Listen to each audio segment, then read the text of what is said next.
যারা গুনাহ করেছে, কবিরা গুনাহ করে গুনাহ মাফ করাইতে পারি নাই, দুনিয়ার থেকে গুনাহ নিয়ে যারা মরে গেছে, তাদেরকে পানিশমেন্ট হিসাবে, শাস্তি হিসাবে আল্লাহ পাক জাহান্নামে পাঠাবে। জাহান্নামে পাঠিয়ে দিবে।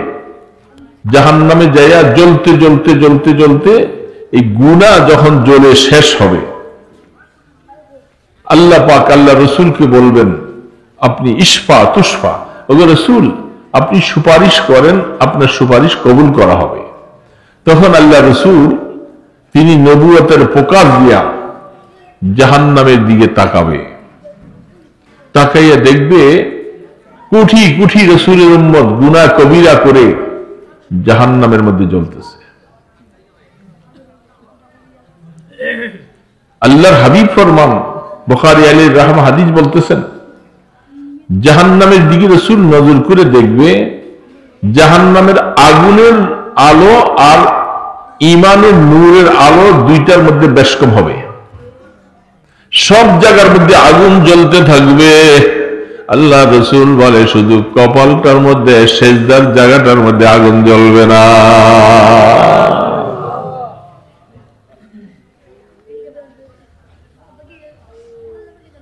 সেজদা, ওই যে গুনাহ কবিরা করেছি, সেজদাও করেছি। আল্লাহর হাবিব ফরমান, জাহান্নামের আগুন সব জায়গায় জ্বলতে থাকবে। যেহেতু কপাল দিয়ে আল্লাহকে সেজদা করেছে, এই আমার খাদেমরা শালটা নিয়ে আসো, ঠান্ডা লাগতেছে। তাহলে সেজদাটা বুঝেন, সেজদার দাম কত। সেজদা দিয়েছি দেখি বিধায় আল্লাহ পাক কিয়ামতের ময়দানে জাহান্নামে ফেলে দেওয়ার পরেও যে কপাল দিয়ে সেজদা দিয়েছিলাম, কপালে আগুন লাগবে না। সীমাহুম ফি ওয়ুজুহিহিম মিন আসারিস সুজুদ। আল্লাহ রাব্বুল আলামিন বলেন, এ বান্দা তুমি যে সেজদা দিতেছো, তোমার এই সেজদার নিদর্শনটা দুনিয়ার মধ্যেও আছে, তোমার চেহারায় ফুটে উঠবে। যারা আল্লাহকে সেজদা দেন, এই সেজদাটা নূর আল্লাহ পাক চেহারার মধ্যে ফুটায় দেয়, এবং এই নূর থেকে এটা তার কলবের মধ্যে যে কলবকে নূরানিত করে। এটা সেজদার পাওয়ার। কোরআন শরীফে আল্লাহ পাক বলতেছেন, সেজদার নূর এটা এমন এক জিনিস, আল্লাহর হাবিব ফরমান, উম্মতেরা মনে রাখো, 30,000 বৎসরের রাস্তাটা যারা আল্লাহকে রাজি করা, আল্লাহর হুকুম মতো হায়াত কাটাইয়া দুনিয়া থেকে আসবা, পুলসিরাত পার হওয়ার জন্য তোমার ফজরের নামাজ 2 রাকাত পড়তে যতটুকু সময় লাগে, 30,000 বৎসরের রাস্তা তুমি এইভাবে পার হইয়া যাইবা 2 রাকাত নামাজের সময়। আল্লাহকে রাজি করা লাগবে। বাবা দুনিয়ার সবকিছু তো করলাম, বুড়া বাবা দিয়া চিন্তা করো, এখন তো এক পা কবরের দিকে চলছে, কখন ডাক চলে আসে বলা যায় না। দৈনিক এখন আর ছেলে মেয়েদের এই সংসার নিয়ে কত আর চিন্তা, শুধু আলুর চিন্তা করবা, কত মন আলু লাগাইবা, আলু কত উঠবে, কি হবে, এই নিয়ে ফিকির না। বাবা এখন ফিকির করতে হবে, আমার কবরে আমি কিনিয়া যাব, কবরে কিনিয়া যাব, সেখানে কেউ নেই। যারা ঈমানদার হবে, ঈমানের বলে বলিয়ান হবে। হাদিস শরীফে বলতেন, জাহান্নাম আওয়াজ দিয়া বলবে, জুজিয়া মুমিন ফাইন্না নূরাকা ইয়াতফি নারি। এ মুমিন, তোমার ঈমানের নূরের প্রকাশে আমার আগুনটা নিভে যায় মনে হয়, তুমি পুলসিরাত তাড়াতাড়ি পার হয়ে যাও। তোমার ঈমানের নূরের পাওয়ার এত বেশি। ঈমানের নূর অনেক বড় মোবারক জিনিস বাবা। হাদিসের মধ্যে আসছেন, বুখারীতে রওয়ায়াত আসছেন, কিয়ামতের ময়দানে আল্লাহু আকবার, আল্লাহ রাসূল বলতেছিলেন, আমি কিয়ামতের ময়দানে উম্মতের জন্য সুপারিশ করব, উম্মতের জন্য কি করব? যারা দুনিয়ার মধ্যে মসজিদে গমন করেছে, বেশি বেশি করে সকালবেলা মসজিদে অন্ধকারে গেছে, শুক্রবার দিন গেছে, আজকে সূরা কাহফ পড়ছি তো আমরা। বাবা সূরা কাহফ পড়নেওয়ালা আছেন এখানে? কয়জন আছেন দেখি পুরা মজমার মধ্যে? এই অল্প কয়েকজন, অনেকের খবর নেই। আজকাল যে শুক্রবার সূরা কাহফ পড়ার দরকার ছিল, এটা অনেকে মনেই নেই। যখন আল্লাহ পাকের রহমত হয় তখন আমলের কথা আল্লাহ স্মরণ করে, আল্লাহ স্মরণ করে। সূরা ইয়াসিন পড়ছি বাবা কয়জনে? মাশাআল্লাহ, তাও সংখ্যা বেশি না, সবার পড়া দরকার ছিল। আল্লাহর হাবিব ফরমান, আমার মনে চায় আমার উম্মতের সকলের সিনার মধ্যে যেন সূরা ইয়াসিনটা থাকে। রাসূল বলছেন আমার মনে চায়। আর যারা আমরা সূরা কোরআন শরীফ শিখতে পারি নাই, ছোটবেলায় পড়ি নাই, মা বাবা হয়তো চেষ্টা করছে, আমি পড়ি নাই, আমি কোরআন শরীফ পড়তে জানি না, এরকম লোক এখানে আসি না? আপনি সূরা ইয়াসিন পড়তে পারেন না? আল্লাহু আকবার, এক খতম সূরা ইয়াসিন পড়লে 10 খতমের সওয়াব। আপনি সকালবেলা মসজিদে ইমাম সাহেব হুজুরকে যদি বলেন যে হুজুর ফজরের নামাজের পরে আপনি একটু সূরা ইয়াসিনটা পড়েন, আমরা একটু বসে বসে শুনি, এটা কি কঠিন? কঠিন এটা? ইমাম সাহেব হুজুর যদি সূরা ইয়াসিনটা পড়ে আর আমরা যদি মনোযোগ সহকারে শুনতে থাকি, তাহলে আমরাও পড়ার সওয়াব পাবো। ইমাম সাহেব হুজুর কি এটা বলতে পারবেন না? চেষ্টা করুন। সূরা কাহফটা একটু বড়, বিশেষ করে ওলামায়ে কেরাম তো তাদের জন্য তো এটা আমি মনে করি এটা লাজেম। আপনি সূরা কাহফটা পড়বেন না, আপনি আলেম, কে পড়বে? যেই জায়গার মধ্যে বসে সূরা ইয়াসিন পড়া হয়, সূরা কাহফ পড়া হয়, ওইখান থেকে আসমান পর্যন্ত জায়গাটা নূর দিয়া পরিপূর্ণ করে দেওয়া হয়। কিয়ামতের ময়দানে মুসিবত দেখে যাদের মন ঘাবড়াইয়া যাবে, কলিজাটা ফেটে যেতে যাবে, আল্লাহ রাসূল বলেন যারা দুনিয়ার মধ্যে শুক্রবারে সূরা কাহফ পড়েছে, কিয়ামতের ময়দানে তাদের দিলটা ঘাবড়াবে না। সূরা কাহফ যারা কোরআন শরীফ পড়তে জানি, আল্লাহর শুকর, চেষ্টা করতে হবে আমরা যেন সামনে সূরা। আমলের কথা বাবা এটা বলে দেওয়া যায়, কিন্তু নিজের ইচ্ছা না থাকলে আমল করা যায় না। ইশরাক পড়ছেন আজকে ফজরের পরে? বাবা কয়জনে পড়ছেন? ইশরাক পড়লে কি সওয়াব হইতো না? রিজিকের অভাব দূর হয়ে যেত। বাকি 2 রাকাত পড়লে একটা কবুল হজ করলে যা সওয়াব হবে তা সওয়াব হবে। যারা তোমরা 5 ওয়াক্ত নামাজ আদায় করবে, তোমাদের জন্য পুরস্কার 5টা। প্রথম নম্বর পুরস্কার হলো রিজিকের অভাব দূর হয়ে যাবে। সুবহানাল্লাহ, এটা সবচেয়ে বড় পুরস্কার না? দুনিয়ার মধ্যে যত ভেজাল সবকিছু রিজিকের ব্যাপার। আমার রিজিকটা যদি ভালো হয়ে যায়, ভালো মতো আসে, টেনশন নাই। আল্লাহ পাক, আল্লাহ রাসূল বলছেন সত্য না মিথ্যা? সবাই তো বললেন না সত্য। হাদিসের মধ্যে সহিহ হাদিস, 2 নম্বরই হাদিস নয়, জাল হাদিস না, মওযু হাদিস নয়, সহিহ হাদিস। রাসূল বলছেন প্রথম পুরস্কারটা হলো 5 ওয়াক্ত নামাজি ওয়ালার জন্য আমি তার রিজিকের অভাব দূর করে দেব। সুবহানাল্লাহ। 2 নম্বর পুরস্কারটা যেটার জন্য সবাই আমরা চাই, এমন কোন মুসলমান নাই একজন আরেকজনের সাথে দেখা হলে অনেকদিন পরে আলিম ওলামা কাউকে দেখলে বলে হুজুর দোয়া করেন আল্লাহ নিয়ে আমাকে ঈমানের মওত দেয়, বলে কি বলে না? এটাই তো সবচেয়ে বড় চাওয়া। দুনিয়ার মধ্যে আপনার অনেক কিছুর মালিক, বহু আলুর মালিক, বহু সম্পত্তির মালিক, কিন্তু যদি ঈমান হারা হয়ে যায় বাবা, অবস্থা খুব খারাপ। এই সম্পত্তির 2 পয়সাও দাম হবে না। এগুলি সব রেখে গেছি দুনিয়ার মধ্যে, ছেলে পেয়েরা পাবে। এই জন্য আল্লাহর হাবিব ফরমান, যারা 5 ওয়াক্ত নামাজি হবে তাদের দ্বিতীয় পুরস্কার হলো মওতের সময় আল্লাহ তাদেরকে ঈমানের মওত দিবেন। সুবহানাল্লাহ। ছোট পুরস্কার এটা? ঈমানের মওত নসিব হবে, যেটার জন্য সব সময় দরখাস্ত করা হচ্ছে, আল্লাহ তুমি আমাকে মৃত্যুর সময় ঈমান নসিব করবা, ঈমান নসিব করবা। ঈমান হারা হয়ে গেলে জীবনের সব আমল বরবাদ হয়ে যাবে। এই যে কথা বলছি, নামাজ পড়ছি, এখানে বসে আছি, কষ্ট করে যা কামাই করলাম সব বরবাদ, ঈমান যদি না থাকে। 3 নম্বর পুরস্কার, কবরের আযাব থেকে মাফ হবে। সুবহানাল্লাহ। মুসলমান বলে না কবরে কি আযাব হয়?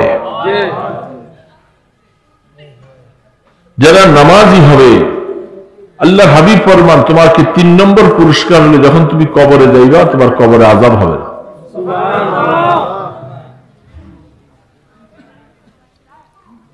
চতুর্থ নম্বর পুরস্কার, আমল নামাটা কিয়ামতের ময়দানে ডান হাতে দেওয়া হবে। সুবহানাল্লাহ। ওয়াম্মা মান উতিয়া কিতাবাহু বিয়ামিনিহি ফাসাউফা ইউহাসাবু হিসাবান ইয়াসীরা।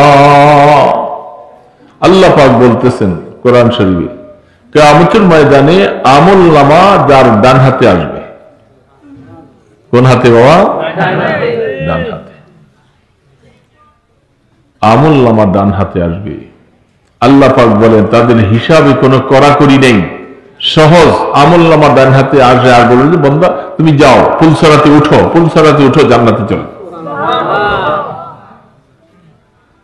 আমল নামা ডান হাতে। আল্লাহ না করুক যদি আমল নামা বাম হাতে আসে, আল্লাহু আকবার, সেদিনের চিন্তা চিৎকার ময়দানে হাসর ফেটে যাবে। দোস্ত, এখন তো এখানে বসেছি, কত মানুষ, কত বন্ধু মুসিবতে পড়লে দৌড়ে আসে।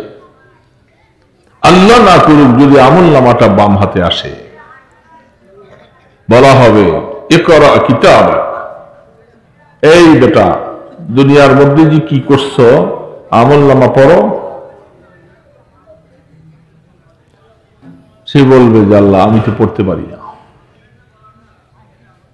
কঠিন ভাবে আমল নামা পড়বি কি করে, পড়ার মতো অবস্থা নেই, সওয়াব নেই। বাম হাতে আমল নামা আসবে, কোন কোন রাওয়ায়াতে আসে তার পিছন থেকে আমল নামা পড়বে, চেহারা সামনে হাত পিছে পড়বে। কেমনে? গর্দানটা মটকায় ভাইয়া দিবে, দিয়ে বলছে এই নাফরমান পড়। যাবি কোথায়? ইকরা কিতাবাক কাফা বিনাফসিকা আল-ইয়াওমা আলাইকা হাসিবা। আজকে তোমার আমল নামায় তোমাকে বলবে যে তুমি কি জান্নাতি না জাহান্নামী। পড়ো। দোস্ত, কবরের কথা মনে রাখো। লম্বা লম্বা ওয়াজ অনেক আছে। আল্লাহর হাবিব ফরমান, তুমি 5 ওয়াক্ত নামাজি হও, তোমার 5ম নম্বর পুরস্কার হলো তোমার আল্লাহ পাক বিনা হিসাবে তোমাকে জান্নাতে পাঠিয়ে দিবে। হাদিস শরীফের মধ্যে আল্লাহ রাসূল বলেন, পুলসেরাত নাম তো আমরা সবাই শুনছি, কি বলে শুনি নাই? Pole, bridge, সাঁকু। 30,000 বৎসরের রাস্তা। আখিরাতের একদিন, দুনিয়ার 1000 বৎসর। দুনিয়ার 1000 বৎসরে আখিরাতে এরকম 30,000 বৎসর। দোস্ত, আমি তো বলতেছি, আপনাদেরকে শোনাইতেছি, আমার নিজের কলিজা থরথর করে কাঁপে। কি হবে সেদিন? এবং এমন কোন মানুষ নাই যে তাকে পুলসেরাত উঠা ছাড়া থাকতে পারবে। এটা উঠানো লাগবে। মুসলমান বলেন, হিন্দু বলেন, কাফের বলেন, বৌদ্ধ বলেন, নবী বলেন, উম্মত বলেন, সবাইকে পুলসেরাতে উঠা লাগবে। এটা উঠা ছাড়া, কারণ পুলসেরাতের এক মাথা হলো ময়দানে হাসরে, আরেক মাথা হলো জান্নাতের গোড়ায়। এখন জান্নাতে যাইতে হলে পুলসিরাত ছাড়া ভিন্ন কোনো বিকল্প পথ নেই। আর এটার নিচে জাহান্নাম, ধাউ ধাউ করে 70,000 জিঞ্জির দিয়া জাহান্নামকে বেঁধে রাখা হয়েছে। জাহান্নাম তর্জন গর্জন করবে, তার আওয়াজে কলিজাটা ফেটে যেতে চাবে। জাহান্নাম বলবে হাল মিন মাজিদ, হাল মিন মাজিদ, আল্লাহ আমার ক্ষুধা নিবারণ করো, তুমি না বলছো আমাকে খাওয়াইবা, আমার ক্ষুধা দিবা। কাফের মুশরিক বেঈমান যত আছে তারা সবাই জাহান্নামে যাবে। যখন পুলসিরাতে উঠতে যাবে, বাস জাহান্নাম হ্যান্ডকাপ লেগে যাবে, জাহান্নাম থেকে আর পার হওয়া সম্ভব হবে। আমরা অনেকগুলি মুসলমান এখানে বসে আছি, আমাদেরকে ঈমান দিয়েছেন আল্লাহ, এটা আল্লাহ পাকের দয়া। কি বলেন? ঈমানটুকু না থাকলে আল্লাহ পাকের কাছে কোনো মূল্য নাই, 2 পয়সাও দাম নাই। আর দুনিয়াতে দাম হইই বা কি হবে? আমাদের ঠিকানা তো হলো কবর। কে রে বাবা, ঠিক না বা ঠিক? আমরা সবাই কবরের যাত্রী। আমাদের মুরব্বীরা পূর্বপুরুষ যারা, তারা চলে গেছে, আমরা সেই পথের পথিক। কি বলেন, ঠিক তো? কেউ কি ইচ্ছা করলে থাকতে পারবে?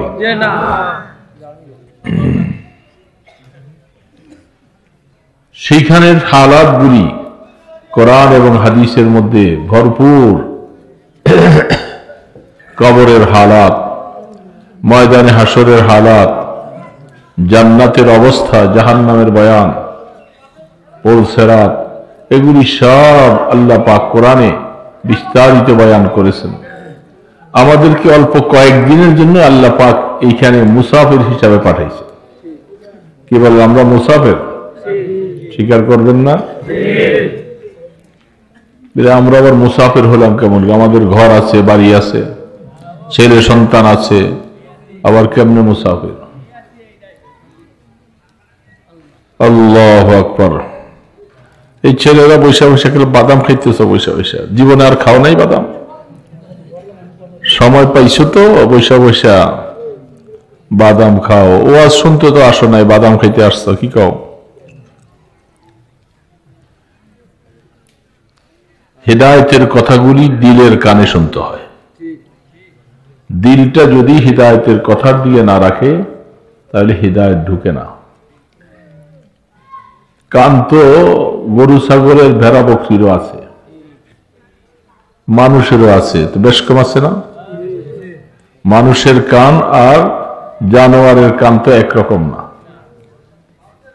যারা শুনেও শোনে না, দেখেও দেখে না, বুঝেও বুঝে না, তাদের সম্পর্কে আল্লাহ পাক শক্ত কথা বলছে।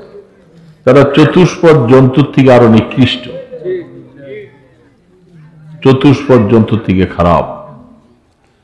তো আল্লাহ পাক আমাদেরকে মেহেরবানি করে ঈমান নসিব করেছেন। আমাদের মধ্যে আমরা গুনাহ আছে না নাই? আমাদের কেউ বাবা গুনাহ আছে? কারো বেশি, কারো কম, কারো বেশি, কারো, কিন্তু গুনাহ আমাদের সবার আছে।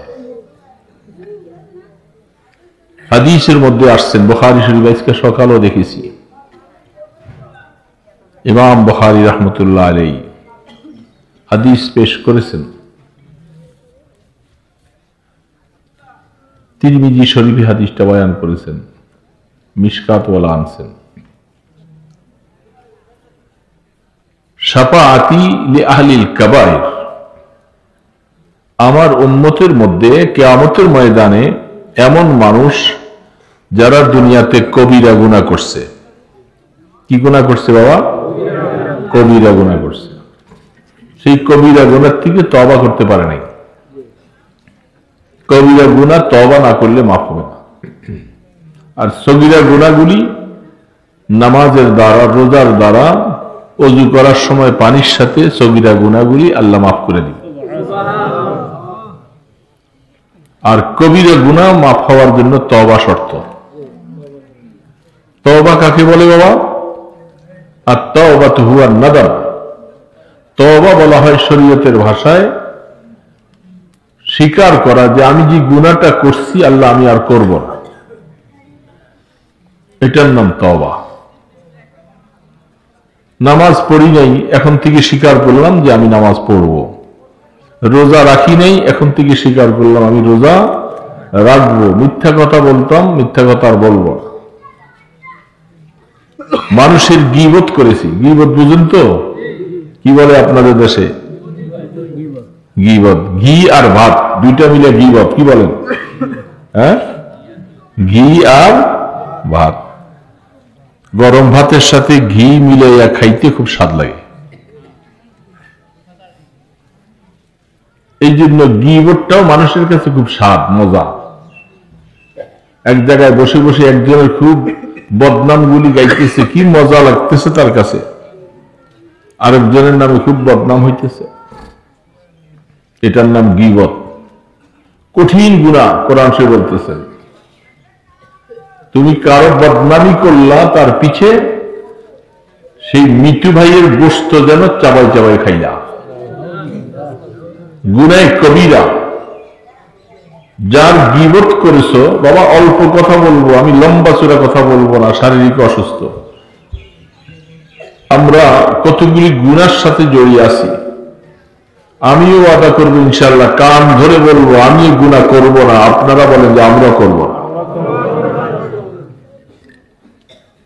মিথ্যা কথা আছে না নাই আমাদের মধ্যে? যেটাকে সমস্ত গুনার জড় বলা হয়, মা। মিথ্যা কথা বলবো না, এই কথা স্বীকার করতে পারবেন যে ইনশাআল্লাহ আমরা আল্লাহ পাক তৌফিক দিলে মিথ্যা কথা জীবন থাকতে বলবো না? পারবেন সবাই? এটা তওবা। এটার নাম তওবা। নামাজ ছেড়ে দিয়েছিলাম, অনেক নামাজ পড়ি নাই, সামনে আর নামাজ ছেড়ে দিব না। হুশ জ্ঞান থাকতে কোন কারণবশত ওজোরের কারণে যদি কোনো সময় দুই একটা নামাজ নষ্ট হয়ে যায়, সাথে সাথে আবার পড়ে নিতে হবে।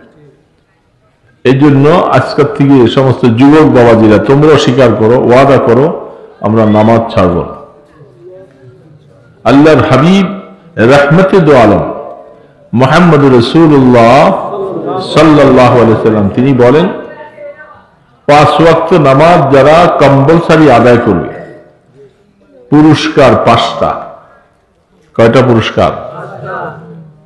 প্রথম কথাটা আমরা শুনে নেই। মিরাজের মধ্যে যখন আল্লাহ রাসূল গিয়েছিলেন, সেখানে আমাদেরকে এই উম্মতের জন্য আল্লাহ পাক নামাজ কয় ওয়াক্ত দিছিলেন? সবাই ওয়াজ জানা আছে, কয় ওয়াক্ত? যখন একবার, দুবার, তিনবার, 4 বার, 5 বার এইভাবে যখন বারবার আসলেন, আর মুসা আলাইহিস সালাম বারবার বলছেন যে আপনার উম্মত এত নামাজ পড়তে পারবে না, আপনি আবার যান। 9 বার গেছেন, একবার 5 ওয়াক্ত করে কমাইছেন, তাহলে কত ওয়াক্ত কম হলো? 45 ওয়াক্ত কমাই দিছে। শেষবারের জন্য মুসা আলাইহিস সালাম বলতেছেন আপনি আবারও যান, আমার উম্মত 2 ওয়াক্ত নামাজই পড়ে না, আর 5 ওয়াক্ত নামাজ তাদের জন্য কষ্ট হয়ে যাবে। আল্লাহর হাবিব ফরমান আমার কাছে শরম লাগে, একবার গেছি যে 5 ওয়াক্ত কমাইছি, তো এবার যদি যাই তাহলে তো বাকি 5 ওয়াক্ত কমাই দিলে কিছুই থাকলো না। কি বলেন? কিছুই। আল্লাহ পাক বলতেছে ইন্নাল্লাহা লা ইউখলিফুল মিয়াদ। হ্যাঁ আমার বন্ধু, আমি আপনার উম্মতকে 50 ওয়াক্ত নামাজ দিয়েছি, আমি আল্লাহ কোনদিন ওয়াদা ভঙ্গ করি না। সুপারিশের কারণে আমি 45 ওয়াক্ত নামাজ কমাই দিয়েছি, কিন্তু আমি দিয়েছিলাম 50 ওয়াক্ত। আপনাকে জানাইয়া দিচ্ছি আপনার যে উম্মত 5 ওয়াক্ত নামাজ আদায় করবে তার আমল নামায় 50 ওয়াক্ত নামাজের সওয়াব দিয়ে দিব।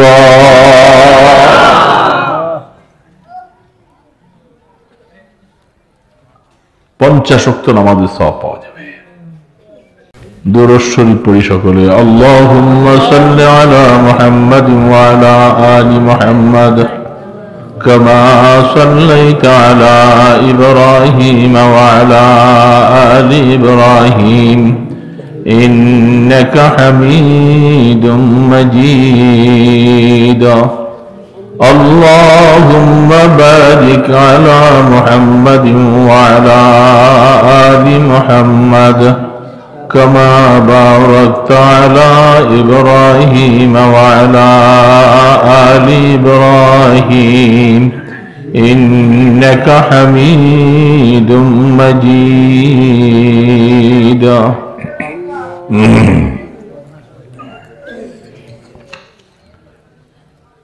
বানিয়াল হাফিজিয়া দারুল উলুম বাংলা বাজার মাদ্রাসার উদ্যোগে আয়োজিত ওয়াজ ও দোয়ার মাহফিলের সম্মানিত সভাপতি হযরত উলামায়ে কিরাম, মুরব্বিয়ান আযম, দিনদার নেককার মুসলমান ভাইয়েরা, পর্দার আড়ালে অপেক্ষমান আমার মা ও বোনেরা, আল্লাহ পাকের দরবারে শুকর জানাচ্ছি, আল্লাহ আমাদেরকে ফিতনার জামানায় দয়া করে ঈমান নসিব করেছেন, বলেন আলহামদুলিল্লাহ।